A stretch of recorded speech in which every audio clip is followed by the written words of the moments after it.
ప్రభుజీ దండవత్ ప్రణామ్. హరే కృష్ణ. అందరికి కూడా తెలుగుగీత కార్యక్రమానికి స్వాగతం అండి. సో కార్యక్రమం పెట్టే ముందు ఇస్కాన్ శేషాద్రిపురం అధిష్టాన దేవతలైనటువంటి శ్రీ శ్రీ జగన్నాథుడు, బలదేవ, సుభద్ర మహారాణి, సుదర్శన, నితాయ్ చైతన్య, వామనదేవ్, గౌరంగి వెంకటేశ్వర్, లక్ష్మీ నరసింహస్వామి అందరికి కూడా నమస్కారాలు చేసుకుంటూ కార్యక్రమంలో ముందుకు వెళ్దాము.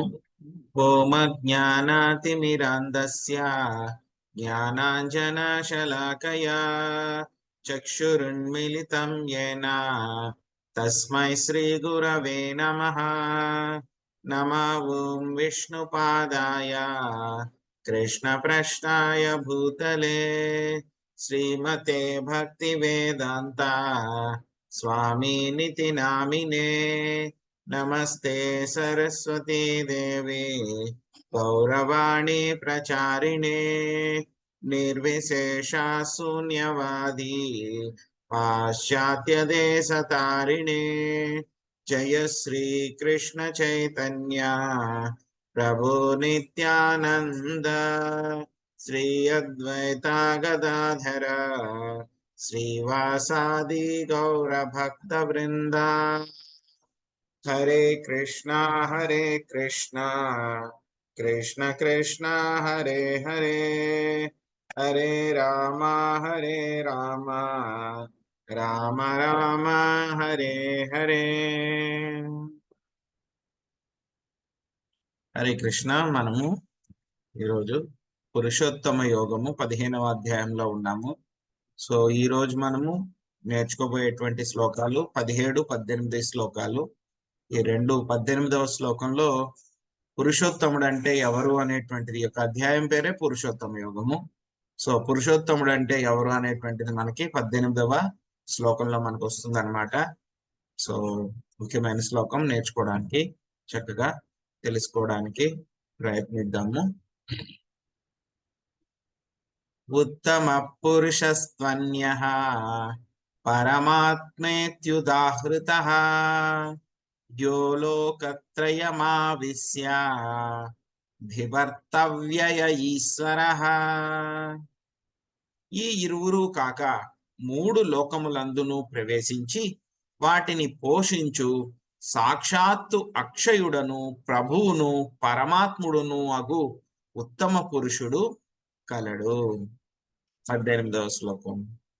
యస్మాత్ క్షరమతీతోహం అక్షరాదసి చోత్తమా అతోస్మి లోకే వేదే చ ప్రదిత పురుషోత్తమః.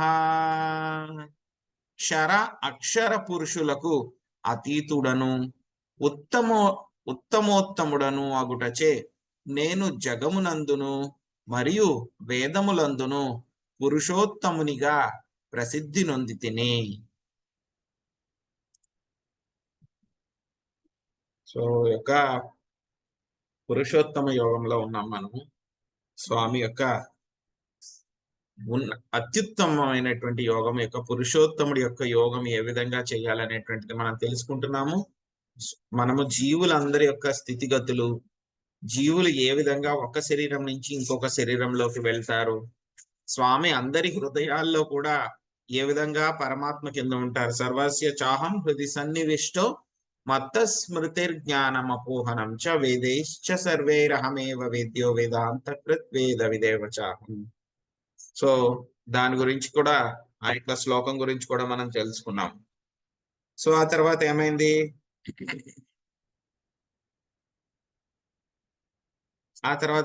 మనకి 16వ శ్లోకం నుంచి మనకి 18వ శ్లోకం దాకా స్వామి ఏం చేస్తున్నారు, మనకి వేదాలు అదే విధంగా యొక్క వేదాంతం యొక్క సారాంశం అంతా కూడా స్వామి మనకి చెప్తున్నారు. ఇక 3 శ్లోకాల్లో, 3 శ్లోకాలు 16, 17, 18 మొత్తం. సో భగవద్గీత అంటేనే మొత్తం వేదాల యొక్క సారాంశం.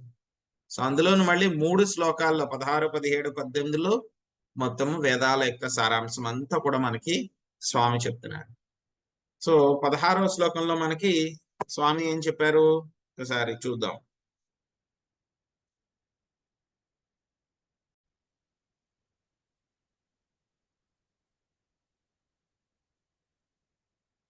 నశ్వరులు అనశ్వరులని జీవులు రెండు రకములు.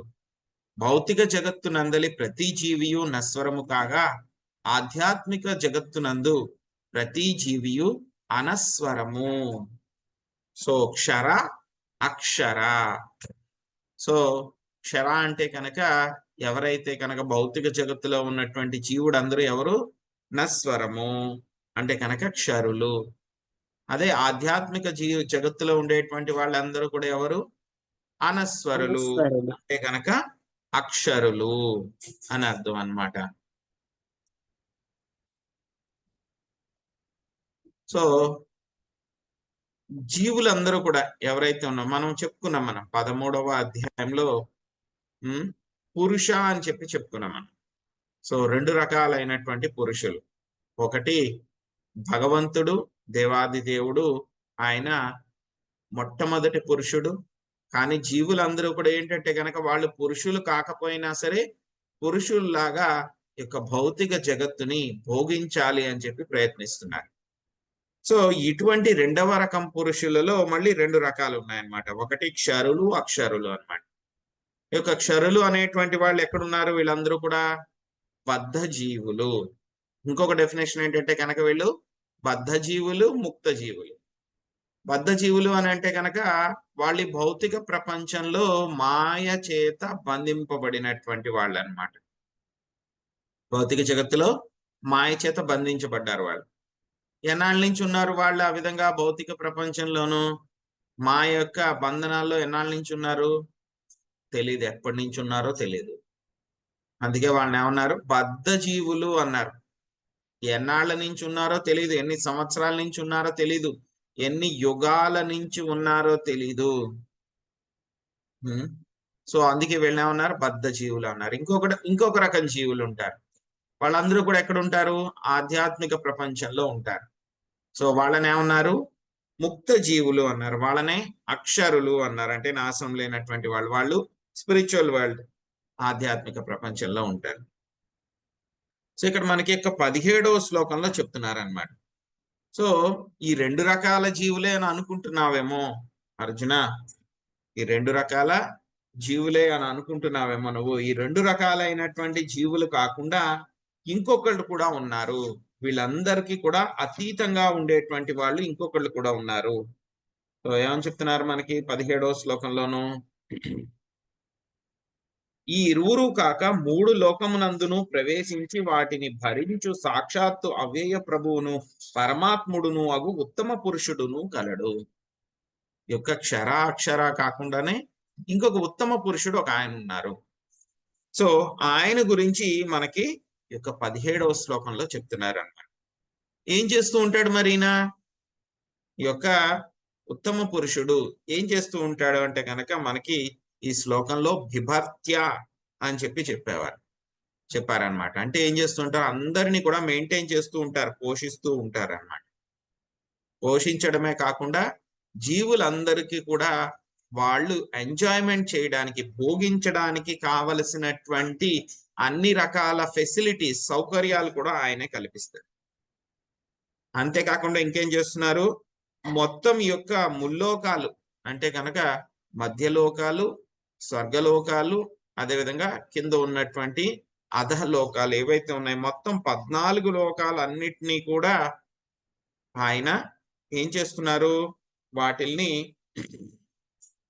భరిస్తూ ఉన్నారు, వాటికి సపోర్ట్ ఇస్తూ ఉన్నారు, వాటిని ఏం చేస్తూ ఉన్నారు? రక్షిస్తూ ఉన్నారు.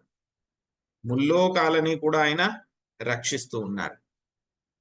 సో కాబట్టి ఇవి ఎవరైనా బద్ధజీవుడు చేయగలడా? మనలాంటి వాళ్ళ జీవులు మనం మొత్తం 14 లోకాలని రక్షించగలమా? 14 లోకాలని పోషించగలమా?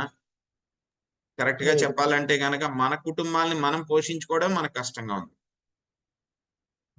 అలాంటిది మొత్తం 14 లోకాల్లో ఉండేటువంటి ప్రజలని, జంతువుల్ని, జీవుల్ని అందరినీ ఎవరైనా బద్ధజీవుడు పోషించగలడా? ఎవ్వరూ కూడా పోషించలేరు. అంటే కనుక బద్ధజీవుడు ఎప్పటికీ కూడా ఈ యొక్క పురుషోత్తముడు అవ్వలేడు. బద్ధజీవుడు ఎవ్వడు కూడా పురుషోత్తముడు అవ్వలేడు. సో కాబట్టి ఇక్కడ చెప్పినటువంటి వ్యక్తి ఈ విధంగా పోషించేటువంటి వ్యక్తి బద్ధజీవుడు కాదు, అంటే కనుక నశ్వరుడు కాదు. పోని ఆధ్యాత్మిక ప్రపంచంలో ఉన్నటువంటి వ్యక్తి ఎవరైనా చెయ్యొచ్చేమో కదా. కొంతమంది చెప్తారు మాయావాదులు, ఏమంటారు వాళ్ళు, మేము ఉన్నటువంటి పరిస్థితుల్లో మాకు ముక్తి రాలేదండి, ముక్తి వచ్చేస్తే గనక మాకు అన్ని కూడా తెలిసిపోతాయి, అప్పుడు నేను భగవంతుడిని దేవుణ్ణి అయిపోతాను, అప్పుడు ఇవన్నీ కూడా చూసుకుంటాను అని చెప్పి వాళ్ళు అంటూ ఉంటారు అన్నమాట.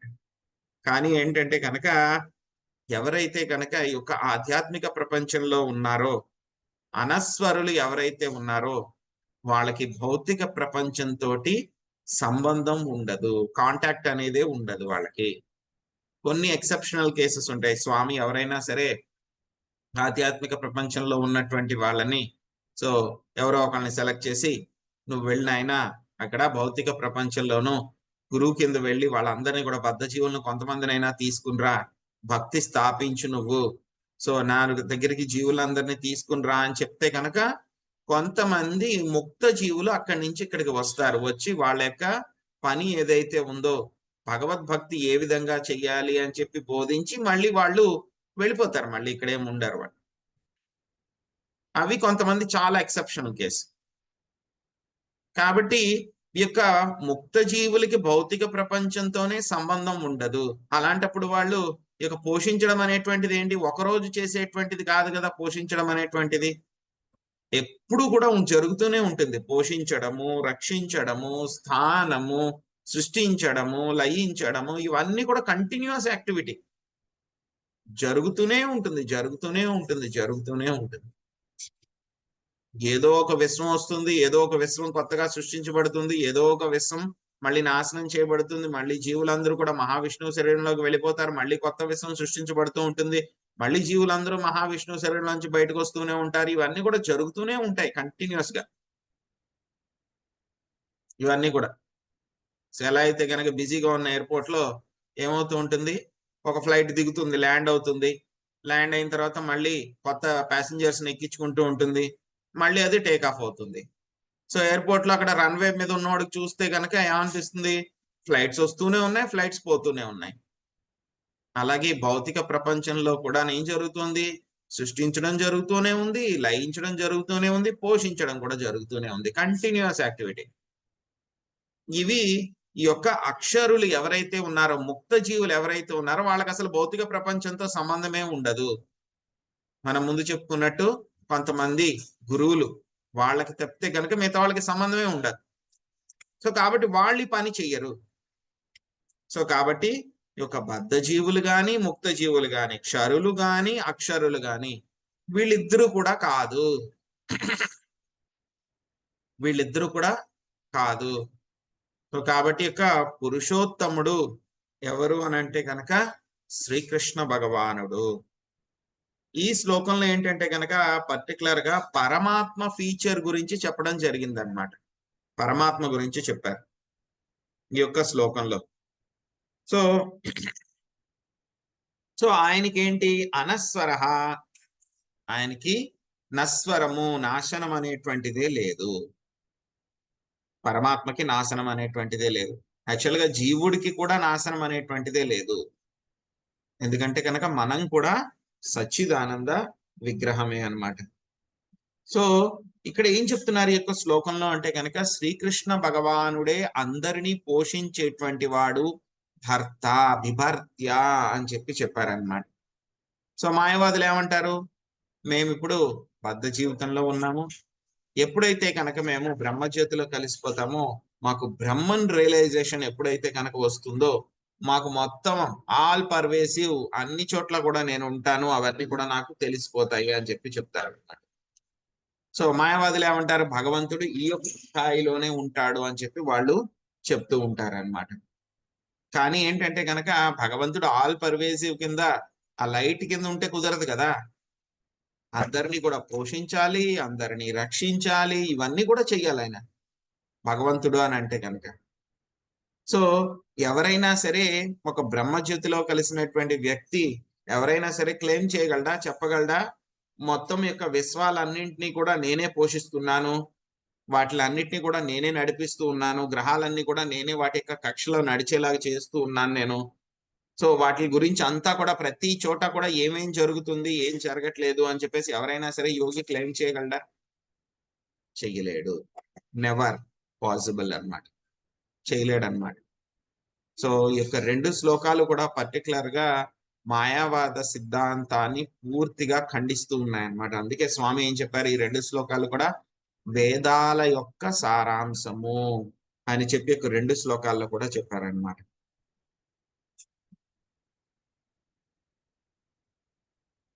సో ఇక కృష్ణ భక్తి అనేటువంటిది ఏంటంటే కనుక పూర్తిగా అది రసాలతోటి నిండి ఉంటుందన్నమాట.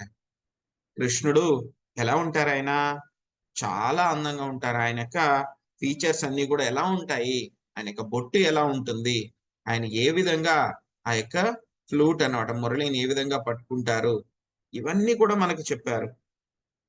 కస్తూరి తిలకం లలాట ఫలకే వక్షస్థలే కౌస్తుభం నాసాగ్రే నవమౌఖికం కరతలే వేణుం కరే కంకణం.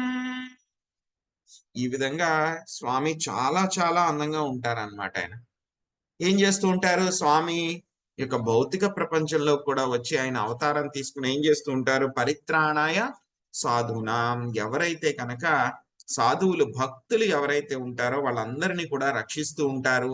వాళ్ళ యొక్క లీలల్లో ఆయన కూడా వాళ్ళ యొక్క జీవితాల్లో ఆయన పార్టిసిపేట్ చేస్తూ ఉంటారు. స్వామి యొక్క లీలల్లో వాళ్ళని కూడా భాగస్వాముల కింద చేస్తారు ఆయన. సో భగవంతుడు ఎప్పటికీ కూడా ఆయన మార్పు చెందడు అనమాట. ఎటువంటి మార్పు అనేటువంటిది ఉండదన్నమాట. సో ఆ ఇంకేం చెప్తున్నారు మనకి ఇక్కడ ఈ శ్లోకంలో అంటే కనుక, ఆయనే అందరికీ కూడా యజమాని, ఆయనే పరమాత్మ అందరికీ కూడాను. సో ఆయన ఎప్పుడు కూడా ఎలా ఉంటారు? జీవులు ఎప్పుడు కూడా ఎలా ఉంటారు అంటే కనుక మాయ యొక్క సేవలో ఉంటూ ఉంటారు. వాళ్ళందరూ కూడా మాయ సేవ ద్వారా వచ్చేటువంటి ఏముంటాయి? 2 రకాలు వస్తాయి. సుఖము దుఃఖము 2 కూడా వస్తాయి అన్నమాట. సో తర్వాత ఇంకేం చెప్తున్నారు 2వ శ్లోకంలో, 18వ శ్లోకంలో ఇంకేం చెప్తున్నారు మనకి అంటే కనుక, ఈ యొక్క క్షర అక్షర పురుషులకు అతీతుడను ఉత్తమోత్తముడను ఒకటచే నేను జగమునందును వేదములందును పురుషోత్తమునిగా ప్రసిద్ధి నొంది తిని. సో ఏం చెప్తున్నారు? నేను శ్రీకృష్ణ భగవానుడైనటువంటి నేను ఈ యొక్క క్షరాక్షర పురుషులు ఇద్దరికి కూడా అతీతుణ్ణి. సో నేను క్షరా పురుష కేటగిరీలోకి రాను, అక్షర పురుష కేటగిరీలో కూడా రాను. వీళ్ళందరికీ కూడా నేను అతీతుడిగా ఉంటాను. నేను ఇంకెవరు? ఉత్తమోత్తముడని, వీళ్ళందరికీ కంటే కూడా చాలా ఉత్తముడని.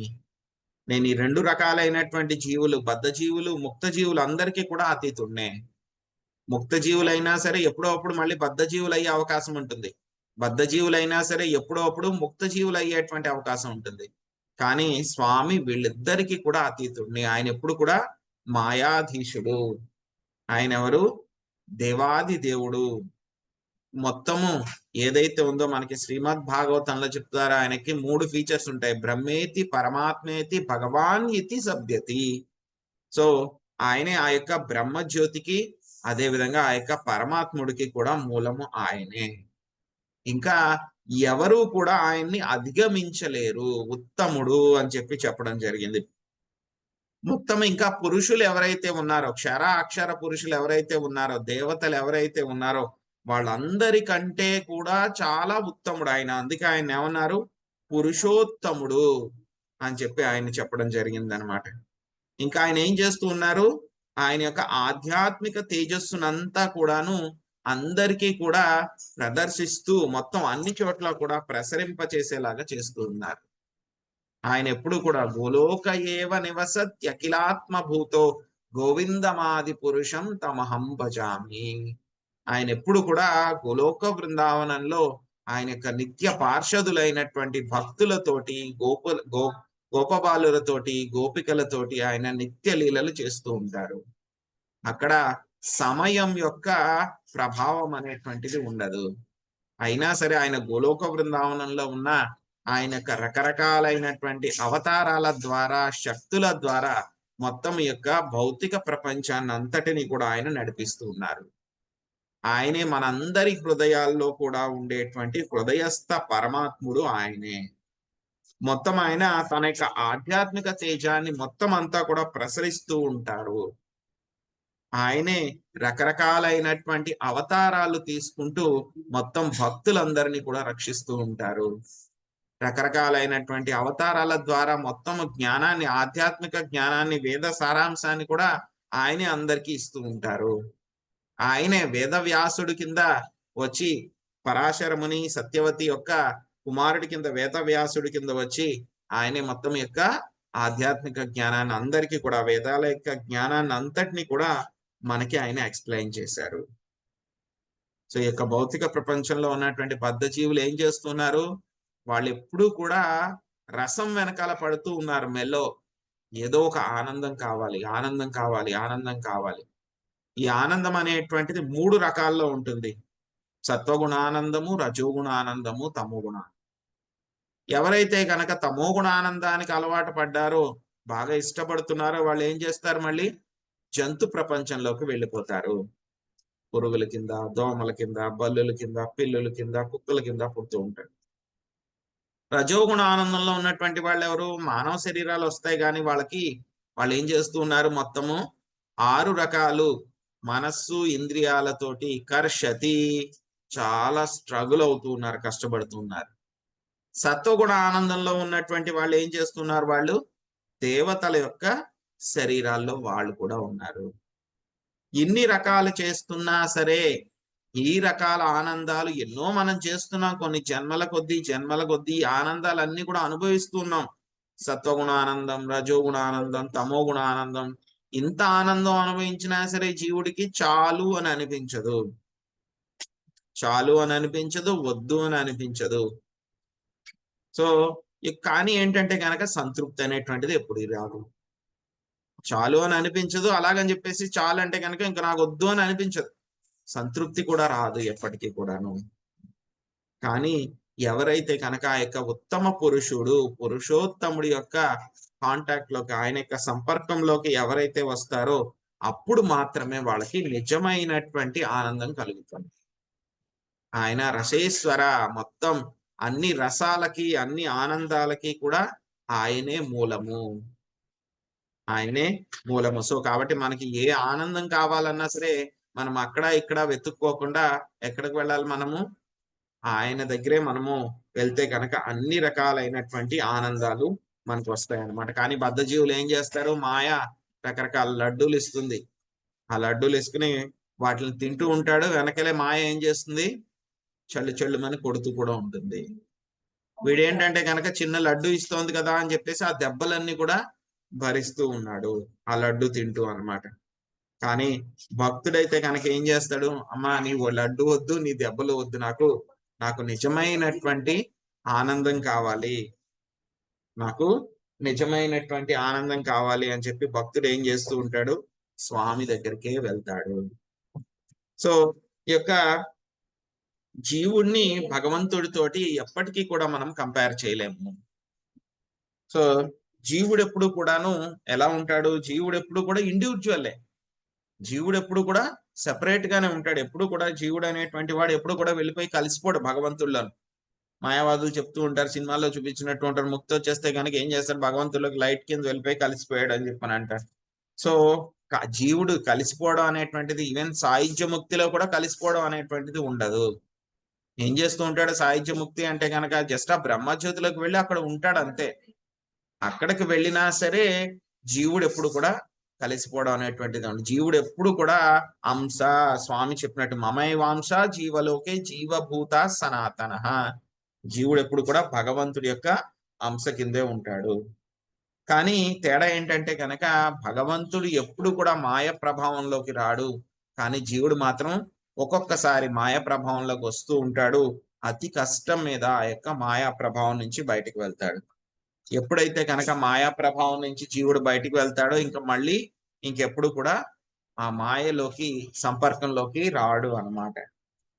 సో ఇక్కడ ఏం చేస్తున్నాయంటే కనుక ఈ 2 పాయింట్స్ అన్నమాట ఇక్కడ మనకి ఈ శ్లోకంలో చెప్తున్నట్టు. సో జీవుడు క్వాంటిటీలో అన్నమాట. క్వాంటిటీలో జీవుడు ఎప్పుడూ కూడాను ఆ యొక్క భగవంతుడితోటి ఎప్పటికీ కూడా సమానం అవ్వలేడు. ఇదిగో నాకు తీసుకెళ్ళి. జీవుడు ఎప్పుడు కూడా భగవంతుడితోటి క్వాంటిటీలో సమానం అవ్వలేడు. కానీ క్వాలిటీలో మాత్రము జీవుడు భగవంతుడితోటి సమానము, సచ్చిదానంద. ఎందుకంటే కనుక మనం ఆయన యొక్క అంశలు కాబట్టి.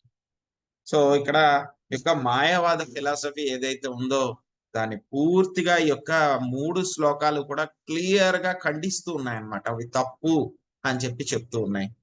వాళ్ళు ఏదో మళ్ళీ వర్డ్ జగ్లర్ చేసి అది ఇది అని చెప్పేసి మారుస్తూ ఉంటారు కానీ బట్ ఈ 3 శ్లోకాల్లో క్లియర్ గా చెప్తున్నారు. క్షరులు, అక్షరులు వీరిద్దరికి కూడా నేను అతీతంగా ఉంటాను, నేను పురుషోత్తముణ్ణి అని చెప్పి చెప్తూ ఉన్నారనమాట. సో ఎవరు కూడా ఆయన్ని అధిగమించలేరు. ఇక్కడ లోకే అని చెప్పి చెప్తున్నారు మనకి. యోలోకత్రయమా విశ్య అని చెప్పేసి మనకి 17వ శ్లోకంలో చెప్పారు. మళ్ళీ ఏం చెప్పారు? అతోస్మి లోకే వేదేచ. లోకే అంటే కనుక మొత్తము ఈ యొక్క అన్ని లోకాల్లో కూడా, అదే విధంగా వేదాల్లో కూడా ఏమన్నారు? వేదేచ ప్రతిథ పురుషోత్తమ. నన్నే పురుషోత్తముడి కింద మొత్తం అన్ని చోట్ల కూడా కీర్తించబడ్డాను అని చెప్పి చెప్తున్నారనమాట. ఇక నిరుక్తి డిక్షనరీలో చెప్తారనమాట. ఏం చెప్తారు? మొత్తం వేదాల యొక్క ఉద్దేశ్యం అంతా కూడాను యొక్క స్మృతులలో వర్ణించబడింది. యొక్క వేదాల యొక్క పర్పస్ అన్నమాట. వేదాల యొక్క ఉద్దేశం అనేటువంటి స్మృతులలో వర్ణించబడింది. శృతుల్లో కూడా పురుషాగమాల్లో క్లియర్ గా చెప్పారనమాట. శృతుల్లో పురుషాగమాల్లో క్లియర్ గా చెప్పారు. ఏమని చెప్పారు? యొక్క పురుషోత్తముడు దేవాది దేవుడు అయినటువంటి శ్రీకృష్ణ భగవానుడు. సో ఎవరైతే కనుక ఈ యొక్క భగవంతుడి యొక్క నామాన్ని తీసుకుంటారో, ఈ యొక్క పురుషోత్తముడి యొక్క నామాన్ని తీసుకుంటారో, నామ ప్రభువు. సో స్వామి యొక్క నామానికి ఆయనకి తేడా అనేటువంటిది లేదు. ఎవరైతే కనుక యొక్క స్వామి యొక్క నామాన్ని వాళ్ళు తీసుకుంటారో, స్వామికి అపరాధం చేసినా సరే పర్వాలేదు, స్వామి యొక్క నామ యొక్క ఆశ్రయం తీసుకుంటే కనుక స్వామికి చేసిన అపరాధాల నుంచి కూడా మనము బయటపడగలుగుతాం అన్నమాట. సో స్వామి యొక్క నామం అనేటువంటిది స్వామి కంటే కూడా ఎంతో ఎంతో కరుణ కలిగినటువంటిది అన్నమాట. సో మొత్తము 3 పురుషోత్తములు ఉంటారు మనకి. ఎవరు?